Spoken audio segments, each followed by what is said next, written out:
Oh, where there, you mean?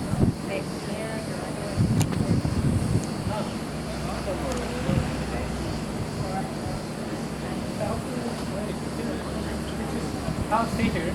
The program that I am managing is business programs, undergraduate and graduate, BBA and MBA.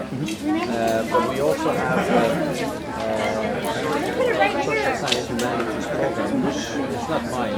There's another lady that Michelle takes care of. The business graduate.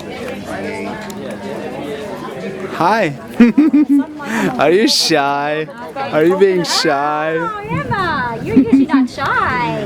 That's not for hiding your beautiful face. Do you know who this is?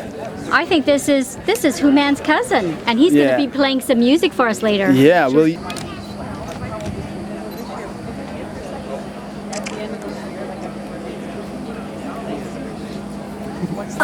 Okay, ready?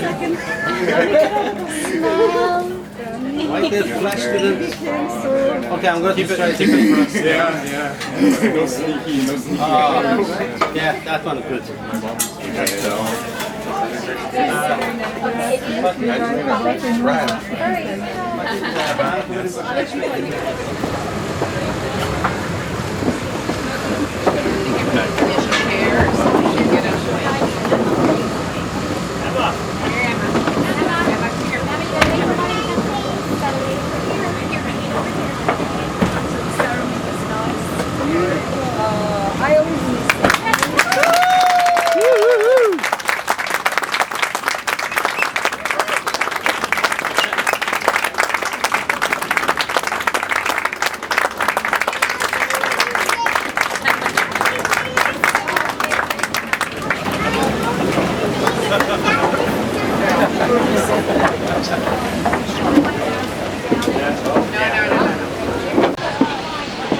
Hello? Hi. I don't know how much time we have left, so. My name is Erin. I met Penny several years ago when we instantly bonded over mutual job dissatisfaction. Since then, happily enough, we've had many happier things to bond over, and we've shared much happiness and laughter. Similarly, I've been welcomed into the MacDonald, extended MacDonald and McCrae clan on several occasions, and they, like Penny, are immensely generous, caring, and fun. Penny, you are a devoted and loving mother, daughter, and sister. You are a gifted scientist, an accomplished academic, and more importantly, a caring physician. And all on less than 4 hours of sleep a week, not joking. Lastly, and perhaps most importantly to me and everyone else here, you are a devoted and supportive friend. Penny's so supportive. Once we were at her parents' house, I got locked into the bathroom, and she had a panic attack on my behalf on the other half of the door. Everyone was called. She was, "Oh, Erin, are you okay?" And I was like, "Oh, I'm fine. It's your house. I'll be okay." But Penny would do anything for her loved ones, and that includes all of us here today.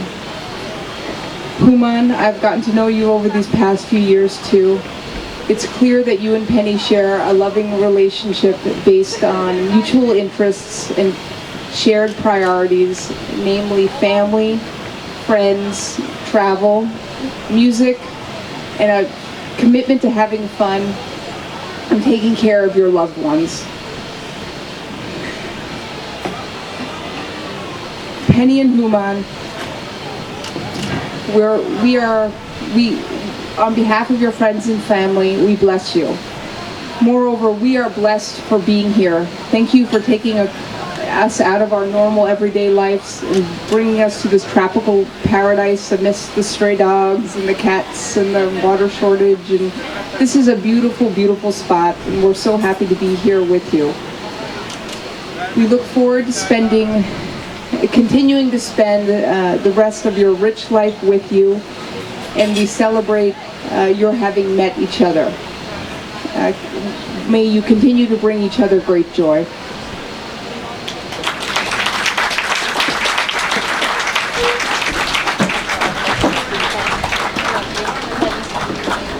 Thank you, Aaron. Yes, sir, please.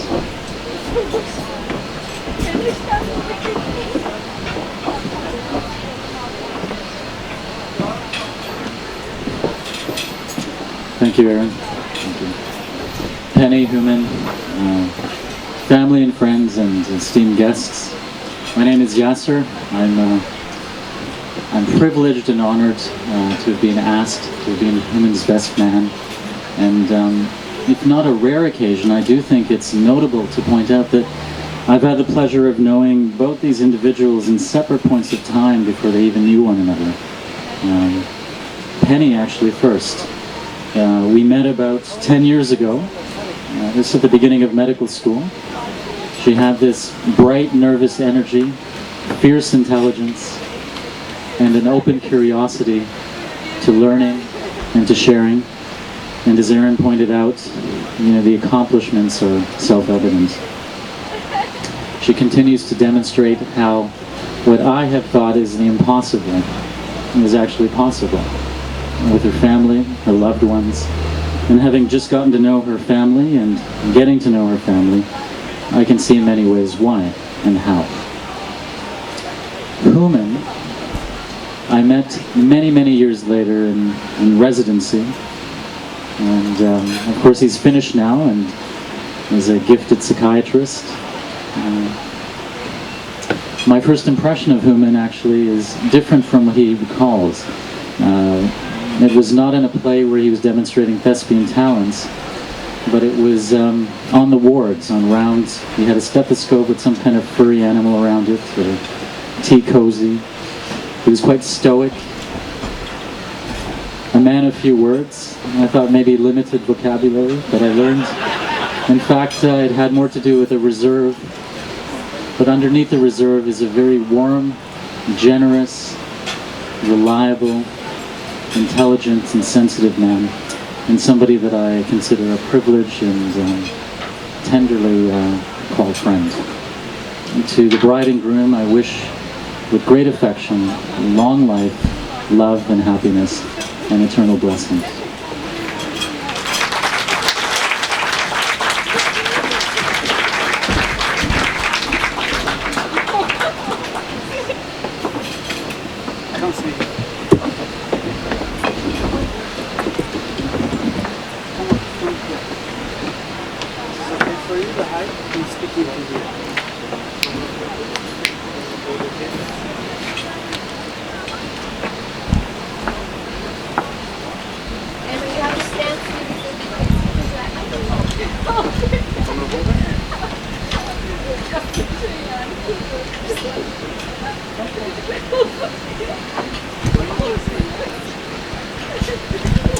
Emma would like me to announce that she will be giving a speech now. Round of applause for Emma. Dear Penny and Hooman, I love you because you are special to me. In every way.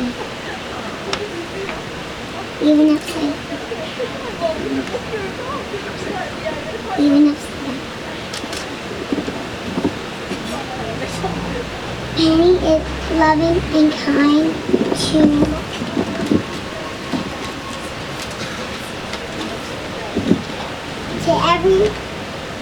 to people and animals. Hooman is also a ball-loving guy. Congratulations. I think, Penny and Hooman, I think you, Penny and Hooman, are special together.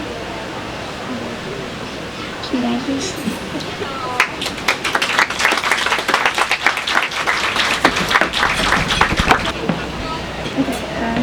So I would just like to say a few words about Penny and Hooman. So Penny has been a wonderful mother and friend to me, and for this I'm eternally grateful.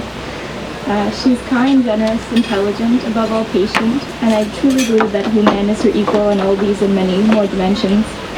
I'm happy for both of you and wish you continued success and joy in the future. Congratulations. Thank you everyone for coming and welcome to our family, Hooman. And I'm sorry for all the times I confused your toothbrush with mine.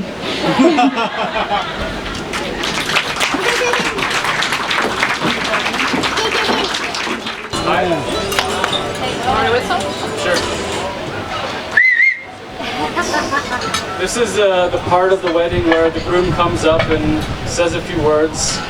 It's usually kind of, sappy, sentimental kind of stuff, but it's not really our kind of thing, so we thought we'd do something different. So this is our presentation. It's called Our Wedding, today, July 14th, 2010. And it's still wait.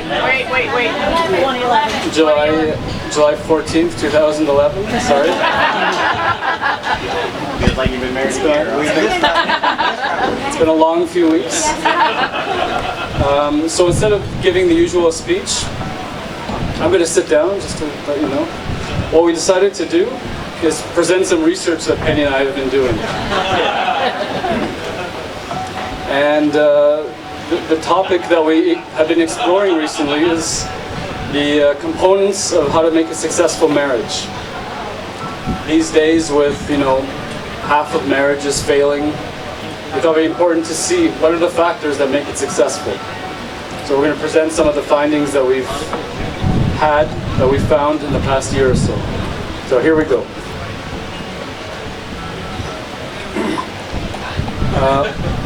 First, I'll give you my disclosure.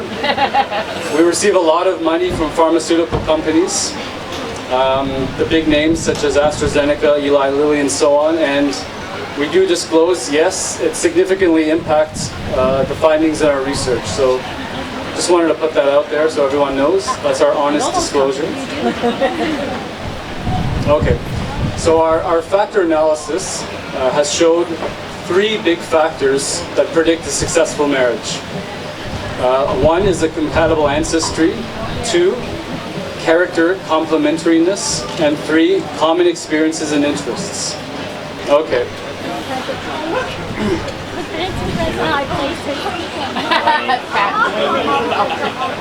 The similarities in our backgrounds also extend to friends in high places.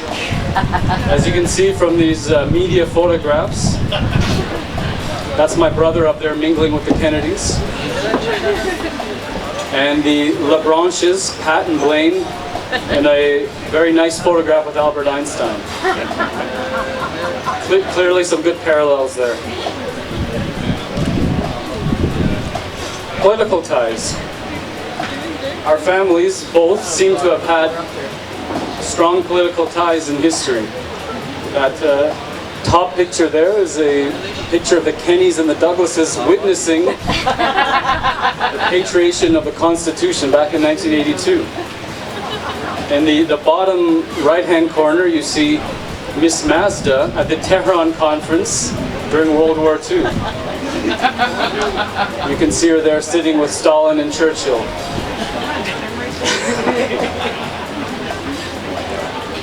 So again, the more we explored this, the more we saw there are things in common. Both families seem to have strong musical ties, musical connections. Look at Mommy on the right. You can see my cousins Reza and Bobek with the Rolling Stones on the left there. And you can see Michael Jackson's short-lived side project, the McRae and MacDonald 5, pictured on the right-hand side there. Second from the left. All right, so the more we explore, the more we see. Look at Chris. Good one, Christopher. Had a fire, Chris. I don't need to explain that. I Man of the year. think that says it all. And look at that. This is our respective parents back in the 1970s. No, they don't look that different, do they?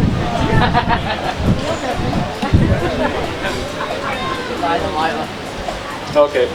So when we actually did the analysis, we found an R value of 0.999. Very good correlation. So factor 1, very strong predictor, compatible ancestry, which we seem to have had in spades. The next factor, factor 2, is... Hello, Bow Wow. Factor 2 is character complementariness.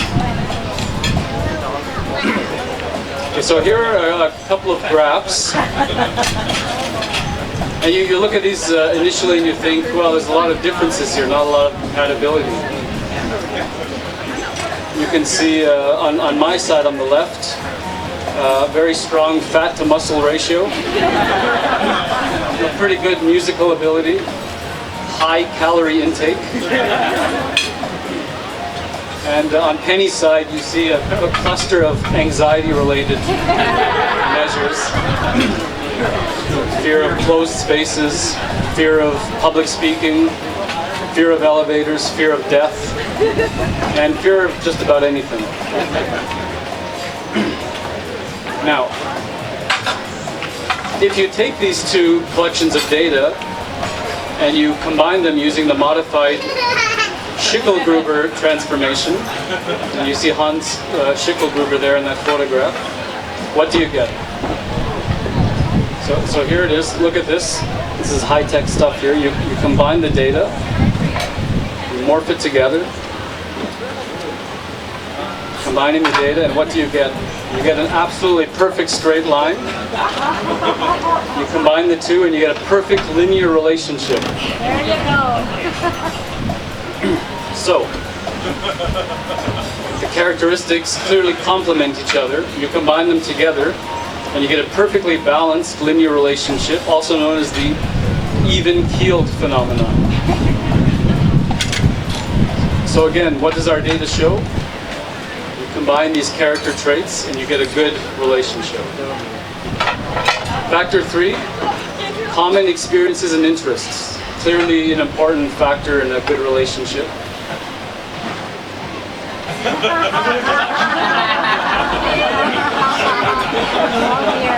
Oh dear. Picture of beautiful Sudbury, Ontario, where by coincidence both Penny and I lived in for a period of time. I lived in Sudbury for about 18 years. Penny lived for several years as well. Penny actually being born in Sudbury.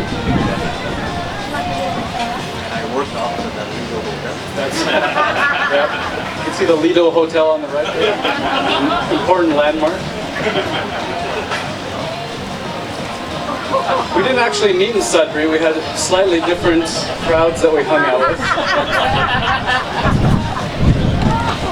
That's me in the middle there with my friends Jeremy and Brian.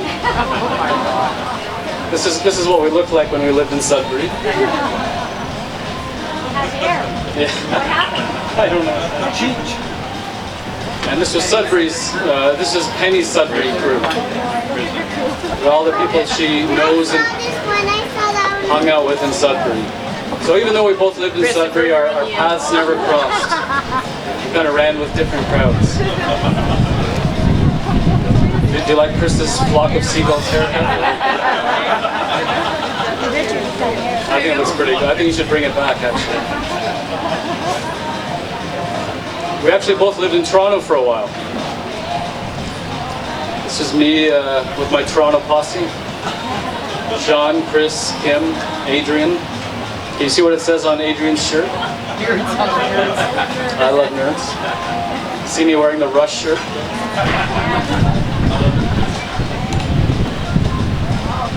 This is Penny and her Toronto posse.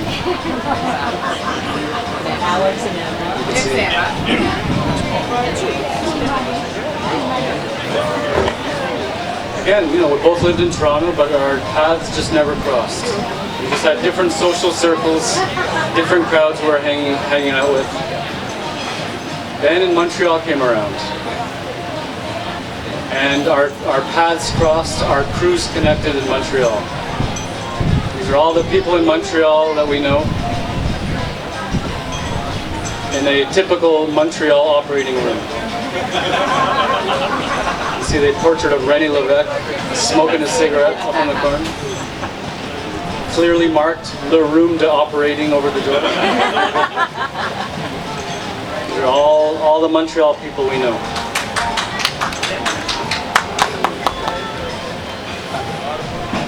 The next important factor, common interests. If you don't have common interests, it's hard to have a sustained relationship. We both love to travel. It's something we've already done a lot of. We hope to do a lot more. These are some of the great places we've had a chance to explore. Yeah, that's right. Good for you. These are pictures of Emma and Alex. I'd say also a common interest. We both love music. These are some of the bands that we both enjoy quite a bit. The Beatles, Arcade Fire, Chili Peppers. Both big music fans. We're both big Emma fans. Emma taking a bath and Emma very excited opening up a gift.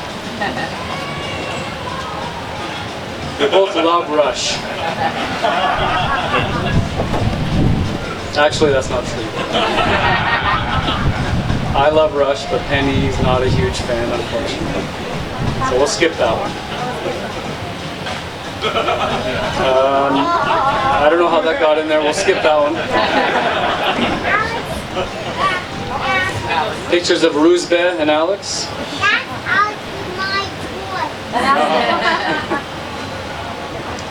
Pictures of Emma. Grandpa. Yep. That's gonna be Marlene. Pictures of the brain. Penny studies the brain, that's true, yeah. I kind of study it too a little bit.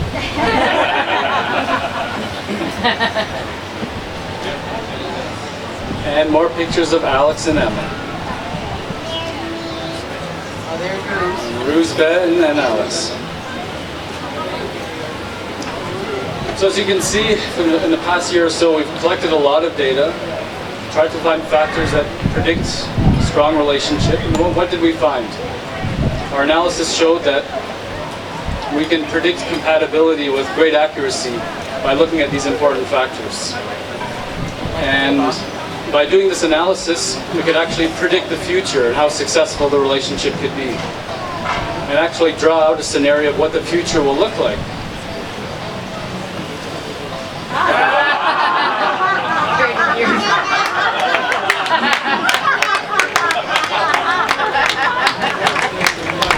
I had to, we're in Turkey, you know, I had to, edit the photograph a little bit. Nice, Penny, nice. 30 years from now, happily ever after.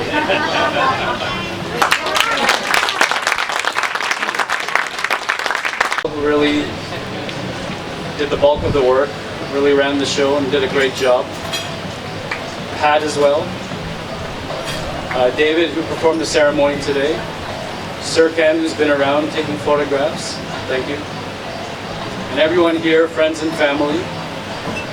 And I wanted to add also a special thanks to Lila MacDonald, who helped us a lot in organizing things as well, in our mad dash, in our scrambles to put everything together in time for this event. Again, thank you everyone for being here, friends and family.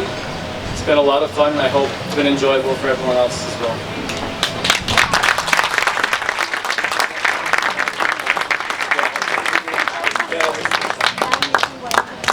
It's dance time. Did you do this? Oh, you had to see how that was good. That was good.